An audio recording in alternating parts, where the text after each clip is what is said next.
पहलगाम हमले के बाद भारतीय सरकार एक्शन मोड में नजर आ रही है।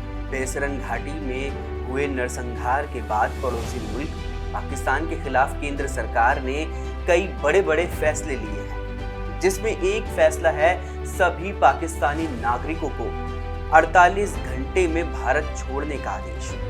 जितने भी पाकिस्तानी नागरिक भारत में वीजा लेकर रह रहे हैं, उन सभी का वीजा रद्द कर दिया गया है और निर्देश है कि 27 अप्रैल से पहले सभी को अपने वतन वापस पाकिस्तान लौटना होगा।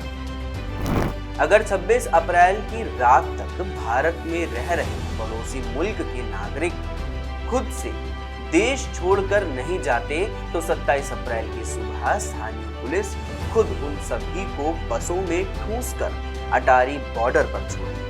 लेकिन अब भारत सरकार के इस फैसले ने उस मां का दिल तोड़ दिया है जिसने 20 दिन पहले ही अपने कलेजे के टुकड़े अपने बेटे को गले लगाया था। भारत छोड़ने के आदेश से एक हिंदू मां अपने बच्चे से जुदा हो सकती है। दरअसल राजस्थान के जैसलमेर में रहने वाली 27 साल की पाकिस्तानी नागरिक राधा भील को अपने छोटे बेटे से फिर से अलग होना पड़ सकता है। 2 साल के लंबे इंतजार के बाद राधा 20 दिन पहले ही अपने बेटे को सीने से लगा पाई, लेकिन अब पहलगाम हमले के बाद बेटे को अपनी मां से फिर अलग होना पड़ सकता है। राधा भील अपने पति के साथ जैसलमेर में रहती हैं। राधा और उनके पति फरवरी 2023 में दीर्घकालिक वीजा यानी लॉन्ग टर्म वीजा पर भारत आए थे। दोनों के 3 बच्चे हैं, 8 और 7 साल की 2 बेटियां हैं और 2 साल का बेटा है। दरअसल जब दंपत्ति भारत आए थे तो उस समय इनके 2 महीने के कम उम्र के बेटे घनश्याम को तब वीजा नहीं मिला था, जिस वजह से वो अपने दादा दादी के पास पाकिस्तान में ही रह गया था। घनश्याम और उनके दादा दादी को अल्पकालिक वीजा पर भारत आने में 2 साल लग गए।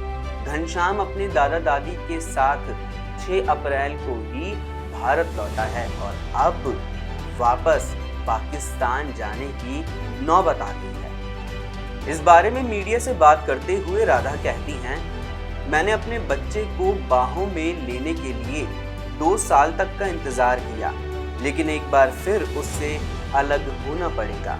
दूसरी ओर धार्मिक उत्पीड़न से बचने के लिए पाकिस्तान से भागकर आए शरणार्थी दिलीप सिंह सोढ़ा ने कहा, आप हमें यहाँ गोली भी मार सकते हैं, अगर हम यहीं मर गए तो कम से कम हमारी राख हरिद्वार में प्रवाहित कर दी जाएगी। राधा की तरह ही पाकिस्तान से आए ऐसे कई हिंदू परिवार हैं जो अल्पकालिक वीजा यानी शॉर्ट टर्म वीजा लेकर रह रहे हैं। इन हिंदू परिवार की संख्या लगभग 1200 है जो अकेले जैसलमेर में रह रही हैं। सरकार के इस फैसले ने अब इन सभी हिंदू परिवारों को मायूस कर दिया है, क्योंकि अब उन पर भी देश छोड़ने की तलवार लटक रही है। इस मामले पर विदेश क्षेत्रीय पंजीकरण अधिकारी नरपत सिंह ने बताया है कि उनका कार्यालय गृह मंत्रालय के आदेशों का इंतजार कर रहा है और उन्होंने आश्वासन दिया है कि दीर्घकालिक वीजा धारकों को अभी चिंतित होने की आवश्यकता नहीं है। राधा दीर्घकालिक वीजा पर भारत में है।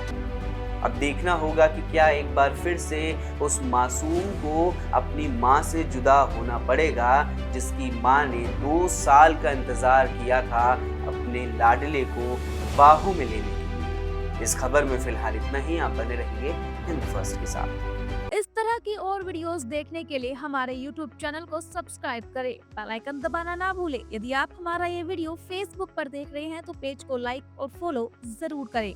हमारे अन्य सोशल मीडिया पेजेस से भी जुड़े।